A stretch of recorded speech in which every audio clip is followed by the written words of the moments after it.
Well, hello again. Looks like I'm having a bad hair day, but it's spring break. I'm not shaving. Came in to do your assignments and grade assignments and give you some news. We've got some good news and some bad news, so let's start with the good news. Those of you who are doing the assignments are getting better and better and better. Occasionally I find a grammatical error or so, but it's kind of rare. Overall, I think you're doing a great job. Spelling's good. Grammar occasionally. We get into some Monroe County-isms on occasion. We get I seen it sometimes, and those kinds of things. Work on that just a tad. Proofread your stuff.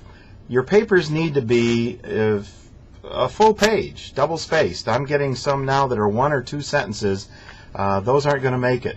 Now, the bad news is there's an increasing number of people that just aren't doing any of the assignments. You're not going to pass this class and not do assignments. You have to do the assignments in order to pass this class. So take a hard look. Those zeros are going to get harder and harder to make up. And in fact, I may just get to the point of saying we're not going to accept any makeups on things that haven't already been done. So you're going to want to make sure that you're totally up to date on any of that so that we don't have that problem. What else? We're done. If you're totally up to date, you're done with nickel and dime. You've read it. By the way, your papers on the analysis of nickel and dime got better and better and better as you went through, so that's really, really good. Some of you still haven't had your service learning assignment approved, and the rest of you should be doing that.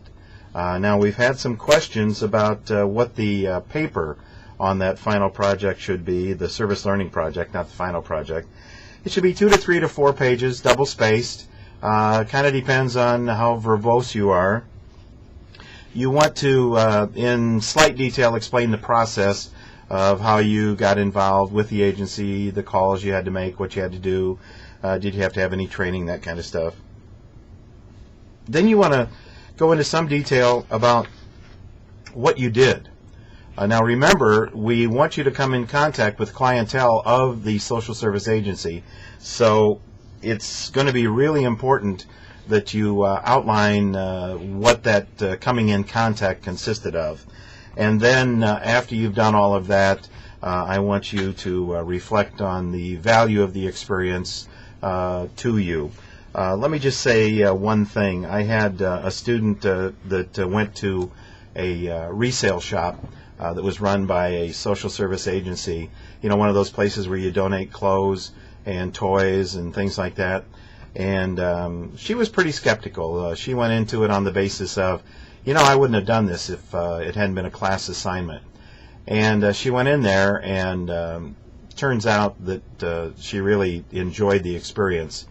But her reflection paper indicated that a family came in with several small children, and as she put it in her paper, the kids looked like they hadn't had a bath in a week. But what really struck her was one of the little girls went to a table where there's some discarded toys and picked up something that would cost $0.25. And she turned to her mother and said, "Mom, can we buy this?" And the mother said, "We can't afford it." Oh, it broke the heart of the person that was there volunteering, that as bad off as we all are, many of you know full well what poverty is, that it was so bad for that family they couldn't afford a 25-cent toy for the child.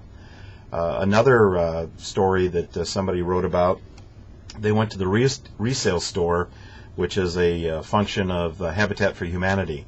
And they went in there and they were inventorying things, and they were stocking shelves and doing all kinds of things and coming in contact with people who came in both to donate items and to pick up items. But the real fun part of the story is she was looking over some of the stuff that was there, and as soon as she was done volunteering, she became a customer. She said, "I found some really neat stuff," and said the prices were great. And she said, "I had to go home and get the pickup truck so I could get some of the stuff that was there. I didn't even know that kind of a place existed." So, those kinds of things. I think I told you about the young man I had that worked at the Shalom Center, and he had already been there and volunteering. He was in the back room. I said, what do you do? He said, I cut up vegetables. I said, no, that's not good enough. I want you out front where you see the clientele. And his paper still stands out in my mind because he wrote that he fully expected, he hadn't even seen the clientele before. He was always in the back. He said, I fully expected to see old people.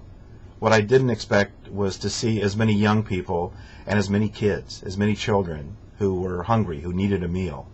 And a pretty profound paper that he wrote about the experience. So that'll give you some kind of an idea of what that's all about.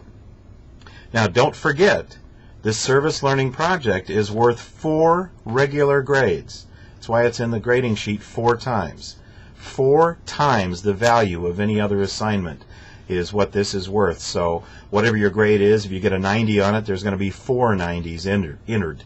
If you get a 0 on it, there's going to be 4 zeros entered. So make sure you follow up on that and do a really good job. You should be thinking very seriously about your final project. You should be looking at that assignment. You can begin doing some things on that already and start to pull some things together. I'm really heartened by your reactions to some of the things you're doing in the tryouts and some of the things you're finding out about yourself. I think that's good. That's what this class is about. That's what we hope will happen, is that you'll learn some things about yourself and how to do some things and pick up some tips along the way. So keep on keeping on, as they say. And those of you who are in the area of Bloomington, the weather's going to get a little bit better. Some of you up north, it hasn't been too nice yet, but spring is coming. In fact, today is the first day of spring. So you have a great one, and we'll talk to you next week. Goodbye.